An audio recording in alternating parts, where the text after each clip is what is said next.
After the last video, I needed something light, something fun and simple, maybe even a little nostalgic. And what's more nostalgic than a cartoony platformer where you play as a pumpkin man with his cowardly crow companion?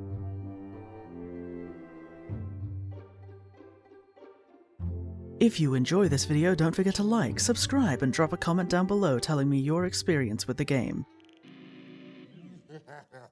Pumpkin Jack was released back in 2020, created by developer Evil Raptor, and it is exactly what it looks like. If you grew up with mascot platformers like Crash Bandicoot, Spyro the Dragon, Ratchet & Clank, this will be very familiar territory, almost to a fault. There's nothing particularly new here, gameplay-wise, if you're used to platformers, but it's still fun. The cartoony aesthetic works very well with the comedic tone, and the fact that you're playing as a guy called Jack to help the devil take over the world is certainly different from most mascot platformers where you play as the hero. Now, I started playing with a keyboard and mouse to see how long it was viable for, since I usually play certain games with a controller, and platformers are absolutely one of those. I got just over halfway through the game before I hit a section where you need to mash the spacebar while still hitting A and D to beat NPCs in a race. Needless to say, my hand did not appreciate that punishment, and the rest of the game was done with a controller as God intended.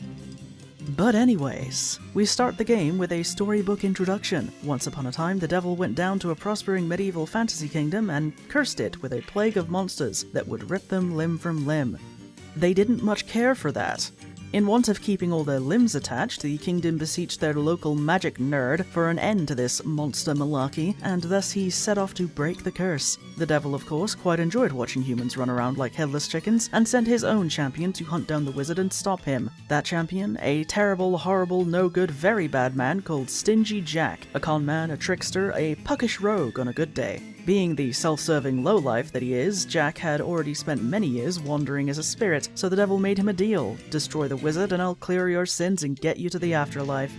Jack agrees, so the devil yeets him down to earth.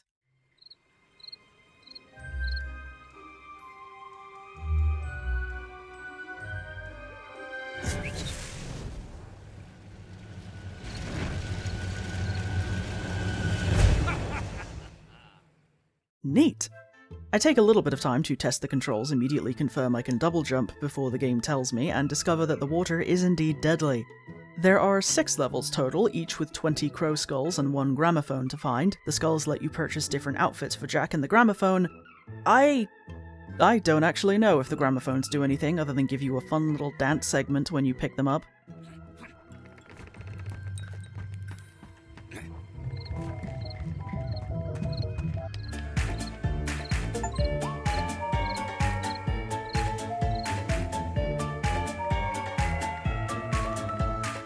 We meet with an owl who offers direction and advice, an agent of the devil to keep an eye on our progress, and run through some basic platforming to make sure we know how to navigate the realm. I really like the art style used in this game. Again, it's very nostalgic, and as much as I love and adore games with narrative meat to them, it's nice to play something straightforward now and then.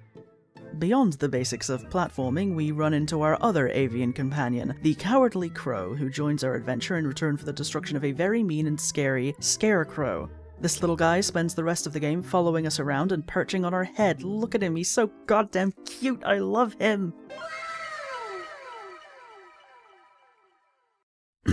Other than being adorable, the crow helps by attacking things at range for us, breaking barriers in transit, and knocking down bridges so we can cross safely. There's a cooldown to this attack, represented by a little crow perching on our health bar. Oh my god! I like crows, and ravens, corvids generally, but especially those two. It doesn't take long to find our first weapon, a rusty shovel. The game has 6 weapons, starting with the shovel, then the spear, the sword, the gun, the scythe, and finally, dark magic, each of them awarded after a boss fight with the exception of the shovel. My favourites were the sword, scythe, and dark magic. They all follow the same pattern of attack, with a basic chain, a special overhead attack when you swing after a double jump, and another you can perform after dodging, but they all do something different. The sword, for instance, has the largest AoE overhead attack, and the spear does a lot of lunging, that kind of thing. On the way to the Scarecrow, we're introduced to our first puzzle, where Jack detaches his head and crawls through a tunnel into a separate area. You know, as you do.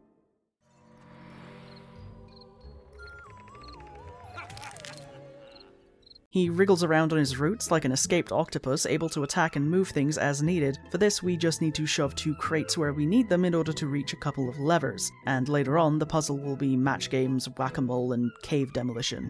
The fact that Jack's head can come off like this is used against him later in the game, but I won't spoil exactly how. Making our way through the barn, we accidentally set the whole thing on fire while fighting skeletons, necessitating a frantic race out of the collapsing structure that felt timed exactly right to make sure the floor was falling out from under me the very second my feet left it while jumping to the next platform.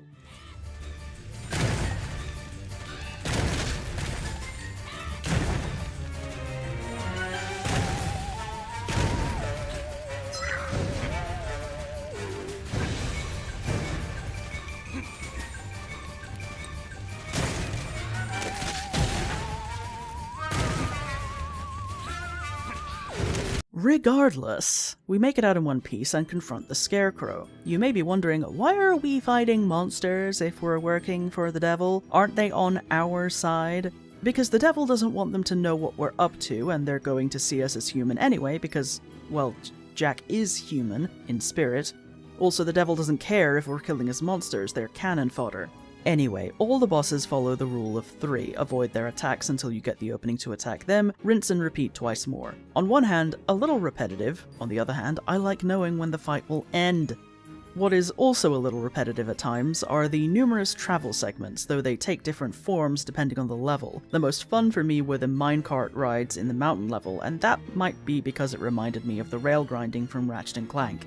As I said, the gameplay is very familiar if you've played platformers before, and sometimes it's nice to play something that isn't trying to be a hardcore test of timing and reflexes. Pumpkin Jack is just a fun experience with a nice art style, and if you're interested in it, you can find it on Steam, along with a similar game the dev team released in 2024 called Akimbot. Call me Shipset. What's your ID? Lexi. Just follow my plan and we're home free. 3, 2, 1, duck!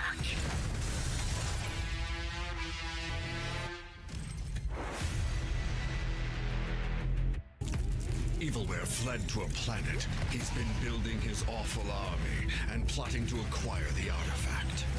Bad guy's hiding in a volcano. Oh, why can't it ever be a regular beach?